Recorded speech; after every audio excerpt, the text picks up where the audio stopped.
Hey everyone, welcome back to my channel.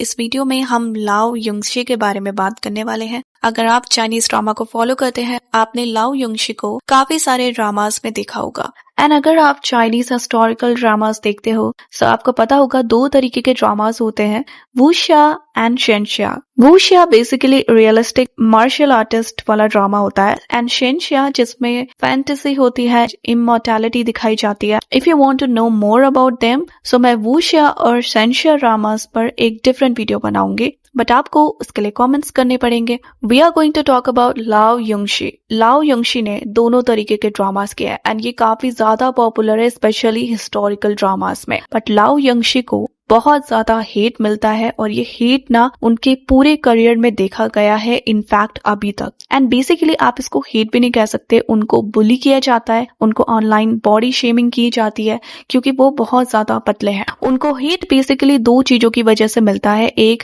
क्योंकि वो बहुत ज्यादा थिन है और दूसरा क्योंकि उनकी हाइट 6 फीट नहीं है। चाइना में किसी भी आइडल की आइडल हाइट 6 फीट मानी जाती है एंड लाओ युंगशी की हाइट बेसिकली 5 फीट 9.5 इंच है। इतना छोटा सा डिफरेंस है, लेकिन उसके बावजूद उनकी हाइट के लिए उनको शेम किया जाता है। एंड लाओ युंगशी को बॉडी शेम करना ना बहुत ज्यादा नॉर्मलाइज है चाइना में। इट्स नॉट लाइक कि लाओ युंगशी डेलिबरेटली वो स्लिम हो रहे हैं, इट जस्ट कि उनकी बॉडी उस तरीके से बनी है। एंड जब वो वुशिया या शेनशिया ड्रामास में काम करते हैं तो उस टाइम उनकी स्लिम बॉडी को कॉस्ट्यूम्स ढक देते हैं, तो इतना ज्यादा प्रॉब्लम नहीं होता है। लेकिन जब वो किसी ऐसे ड्रामा में काम करते हैं जहां पर उनको मॉडर्न क्लोथ्स पहनने पड़ते हैं, उस वजह से बहुत ज्यादा प्रॉब्लम होता है। इन सारी चीजों को डिटेल में कवर करने से पहले let's talk about Lao Yungshi. लाओ युंगशी अभी 37 साल के हैं। वो चाइना में ही पैदा हुए थे। 5 साल की उम्र से वो डांस सीख रहे हैं। उनके फादर एक डांस टीचर थे। उन्होंने 11 इयर्स की प्रोफेशनल बैलेट ट्रेनिंग ली है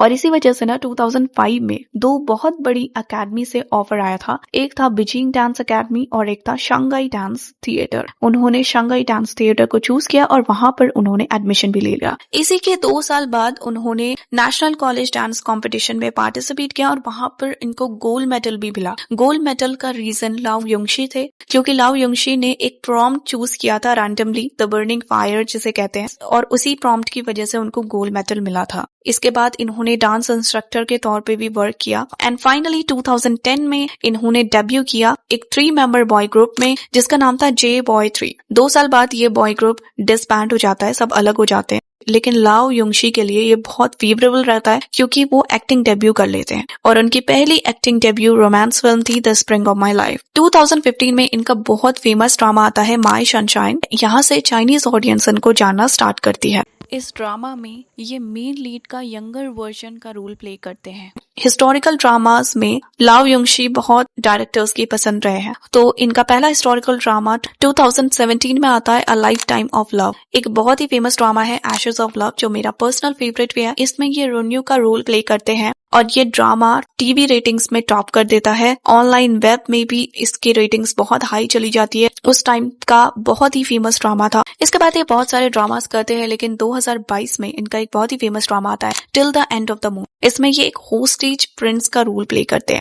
ये drama most watched period drama बन गया था, बहुत ज्यादा फेमस हुआ था। लेकिन इसी ड्रामा में कंट्रोवर्सी होती है। एक्चुअल में युंगशी का एक ड्रामा आया था लव इज पेनिशिया और इस ड्रामा में उन्होंने डॉक्टर का रोल प्ले किया था। ये बहुत ज्यादा स्किनी लग रहे थे, तो ऑडियंस का ना ये कहना था दैट ये इतनी स्किनी है तो ये कैसे डॉक्टर बन सकते हैं, ये कैसे पेशेंट को ठीक कर सकते हैं, क्योंकि ये खुद ही इतना वीक दिख रहे हैं। उनकी बॉडी काफी थिन थी, उनके चीक्स बहुत ही ज्यादा अंदर की तरफ दबे हुए थे, तो वो खुद एक पेशेंट की तरह दिखते थे। नाउ मैंने पहले भी अपने वीडियोस में बताया है, चाइनीज ऑडियंस जो भी कंटेंट कंज्यूम करती है उसके लिए उनको एक रीजन चाहिए। लाइक किसी भी तरीके का सीन चल रहा है तो उसमें उनको हर चीज परफेक्ट चाहिए। कैरेक्टर वहां तक कैसे पहुंचा, ये सारे बैकग्राउंड स्टोरी उनको पता होनी चाहिए। It's not like Indian audience जहां पर हमको एक सीन से जस्ट हम दूसरे सीन पर जंप कर लेते हैं। उसी तरीके से चाइनीज ऑडियंस को ये समझ नहीं आ रहा था दैट ये डॉक्टर है, लेकिन ये डॉक्टर की तरह दिख नहीं रहे, is looking more like a patient. और यहीं से ना कंट्रोवर्सी स्टार्ट हुई। यहाँ पर उनका बहुत मजाक बनाया गया था।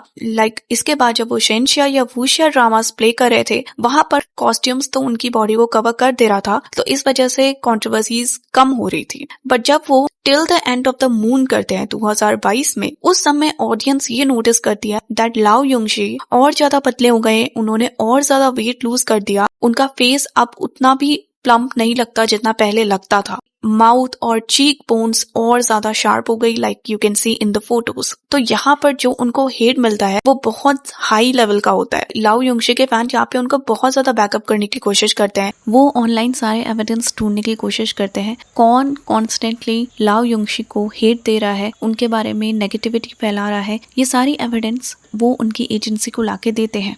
लेकिन उनकी एजेंसी बहुत ही लेजी होती है, वो बिल्कुल भी लाओ युंगशी की हेल्प नहीं करती। बट लाओ युंगशी ने साइबर बुलिंग को लेकर केसेस किए थे और उन्होंने वो केस जीते भी थे। ऑडियंस का कहना था कि लाओ युंगशी को अब अपनी इमेज को री एग्जामिन करना चाहिए क्योंकि वो बिल्कुल भी एक आइडल की तरह नहीं दिख रहे हैं। इनफैक्ट उनकी हाइट भी एक्टिंग के लिए इनफ नहीं है। इसी टाइम पर इनके बाइलू के साथ लव अफेयर को लेके भी बहुत सारे रूमर्स आ रहे थे। इट इज सेड दैट जब ये दोनों till the end of the moon की शूटिंग कर रहे थे तो उस टाइम पर और उसके बाद दोनों ने डेट किया था, लेकिन इसके बाद इनका ब्रेकअप हो गया था। एंड वीवो अवार्ड्स में लास्ट टाइम इन दोनों को साथ में देखा गया था जहां पर बाइलू इग्नोर कर रही थी लाओ युंगशी को। ऑल्सो लाओ युंगशी को लेके ये रूमर भी आता है उनको गर्ल्स से ज्यादा बॉयज में इंटरेस्ट है। नाउ वी डोंट नो इसमें कितनी सच्चाई है। सो इस तरीके का कुछ सिनेरियो चाइना में चलता है, बट स्टिल लाओ युंगशी बहुत फेमस ड्रामास के पार्ट रहे हैं, स्पेशली हिस्टोरिकल, इसलिए क्योंकि उन्होंने बैलेट सीखा है तो वो ना हिस्टोरिकल एक्शंस बहुत ही इजीली कर लेते हैं, बहुत ही प्रोफेशनल वे में करते हैं। स्पेशली उनकी body language and postures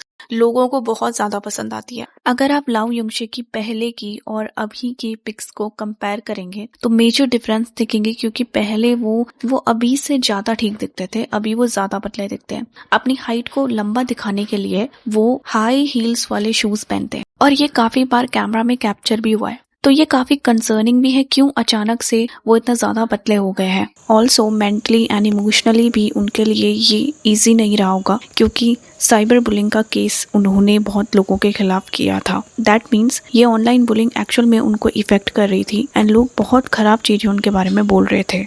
Chinese fans ने ये तक उनके लिए बोल दिया था दैट उन्होंने सर्जरी करवाई है एंड बोन कटिंग भी करवाई है। सो लेट्स सी आपका लाओ युंगशी को लेके क्या ओपिनियन है, कमेंट्स में जरूर बताएं। ऑल्सो मैं एक पोल अपनी कम्युनिटी में करने वाली हूँ, क्योंकि आप लोगों का बहुत ज्यादा रिक्वेस्ट आ रहा था इस पे वीडियो बनाएं, तो मैं कम्युनिटी पर एक पोस्ट कर दूंगी। तो उस पोस्ट के नीचे आप अपने सजेशंस कमेंट्स कर सकते हो किस पर वीडियो बनाई जाए। अगर आपको वीडियो अच्छा लगता है तो लाइक शेयर कीजिए, चैनल को सब्सक्राइब कीजिए। Thanks for watching.